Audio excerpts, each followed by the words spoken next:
Greetings and I welcome you all to Study IQ. My name is Prashant Dhawan and in this video we are going to talk about government's decision to end the no detention policy. This is a big decision by the government as it will impact students all over India. We will discuss whether this decision is good for India or in the long run will it be bad.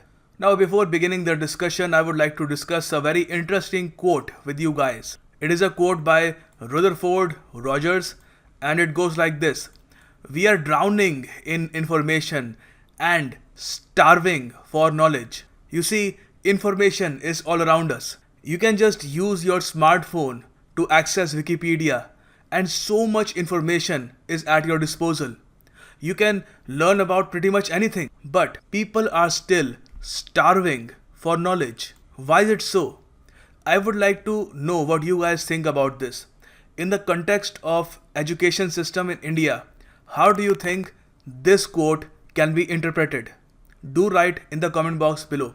Or if you don't want to write about something so deep, you can just write about what is your interpretation of this quote. Study IQ's pen drive and tablet courses are available for all the examinations that you see on your screen, whether we are talking about SSC examinations, CHSL or CGL exam, or bank examinations, or we are talking about UPSC examinations. We have a really good UPSC examination course for you guys that will cover the prelims course and the mains course. It's one of a kind and the prices are very affordable. If you want to buy our products, call us on these numbers that you see on the screen or visit us directly at studyiq.com. So in a nutshell, what exactly happened? You see, the Union Cabinet, that is chaired by our Prime Minister, approved the scrapping of the no detention clause. Now, the no detention clause was a part of the RTE Act. Now, when I say RTE Act, I am talking about the Right of Children to Free and Compulsory Education Act 2009. So, no detention clause was a part of this act. Now, what was no detention clause about?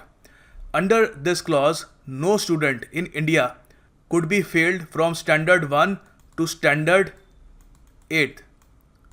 He was given free compulsory education and there was no way the school authorities could conduct an examination and fail him or detain him. The Union Cabinet thought that this is a bad idea. It is bad for the education system in India. I'll tell you why. So they decided to scrap the no detention clause.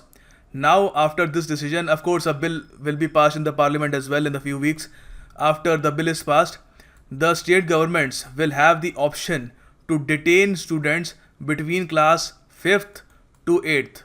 Alright, there is still no detention clause between class 1 to 5th if you think about it, but they probably won't call it that. Now let's discuss further.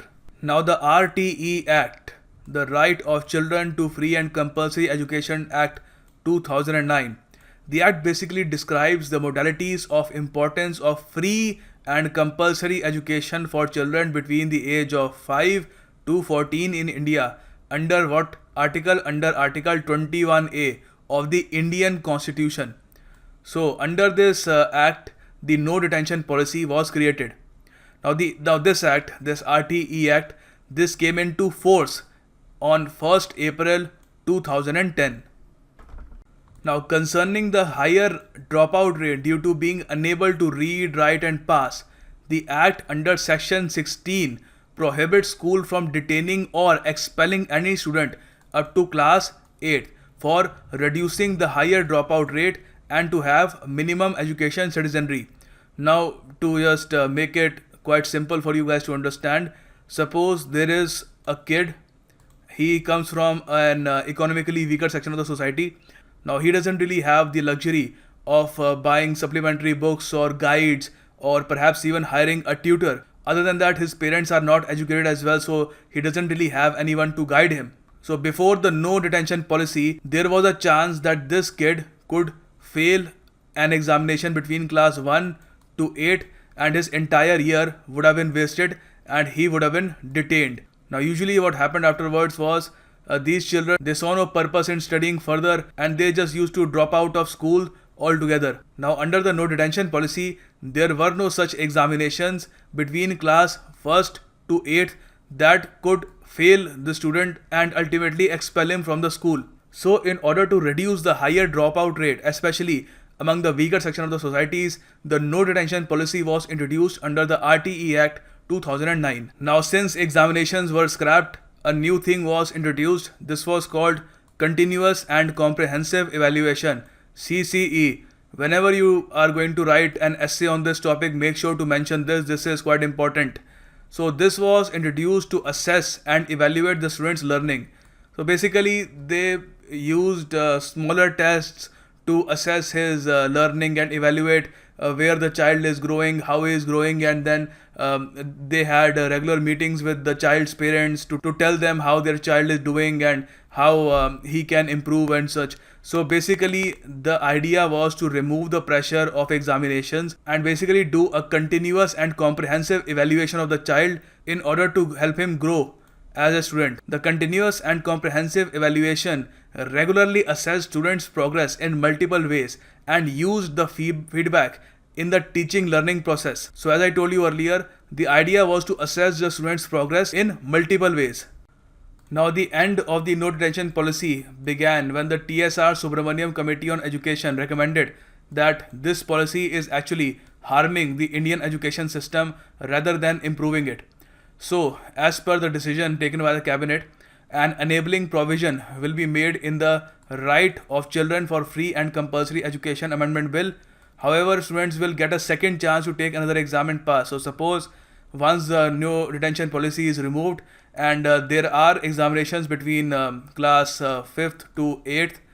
So, suppose if a student fails an examination and is detained, then he will be given a second chance.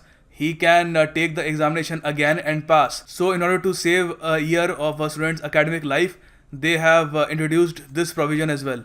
Now, there were some states that liked the no detention policy and there were some states that were against it. So, let's talk about the states that were in favor of the no detention policy. Maharashtra, Telangana and Karnataka. They were in favor of the no detention policy. Now, the reason behind their support of this policy was because they believed that this no detention policy has helped reduce school dropout rates and it has also helped students in building self-esteem. So, they believe that the states should be given freedom to decide whether to follow this policy or not.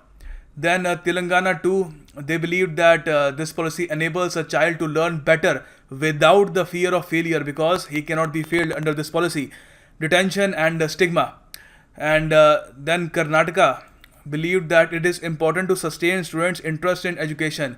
Year-end evaluation should be conducted and students with low scores should be helped rather than being detained. Now, the states that were states or union territories that were against the idea of no detention policy. First of all, Kerala. Now over here it is written that there is no harm in allowing student one more year to recoup rather than allowing her to pass to the next stage in an unbaked condition. It is a good argument actually. Now over here they are saying that rather than having no examination, just give the student another chance to pass that exam. Alright. And in Haryana, over here they say that this policy has decreased commitment levels of stakeholders. Test exam provides students with comparative spirit besides motivating them to study. So over here Maharashtra and Haryana, they have contradictory views. Maharashtra believes that no detention policy helps them improve self-esteem, whereas Haryana believes that it enhances the comparative spirit and ultimately motivates them to study better.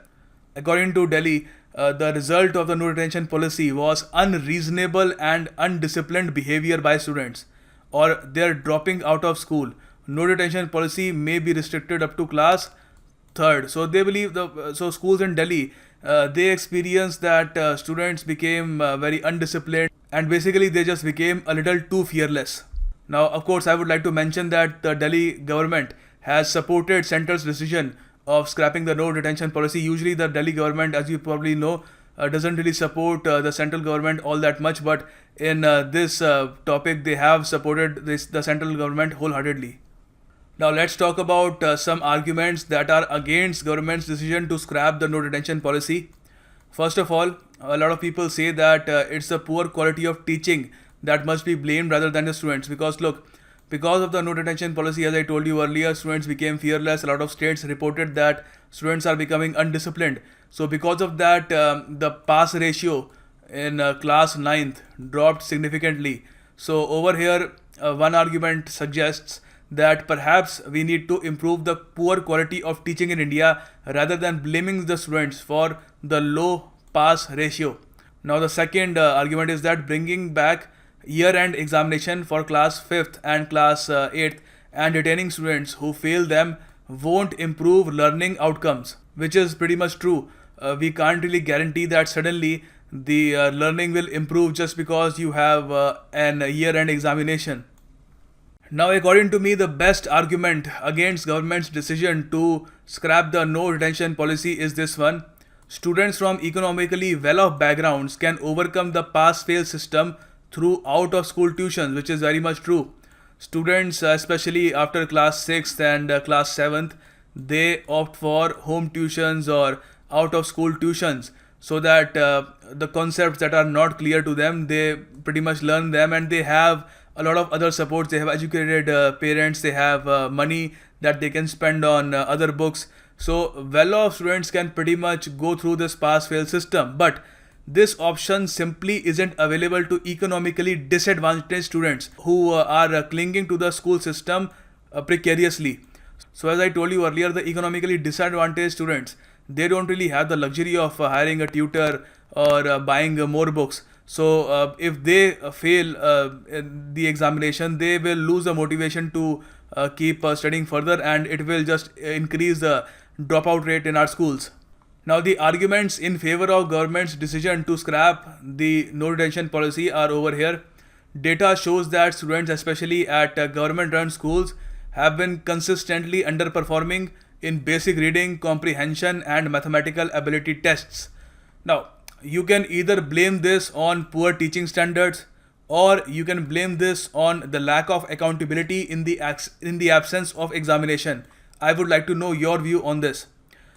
Then we have two more arguments. The class 5th students' ability to read class 2nd textbooks. Now over here, this percentage has been declining rapidly since the introduction of the no detention policy.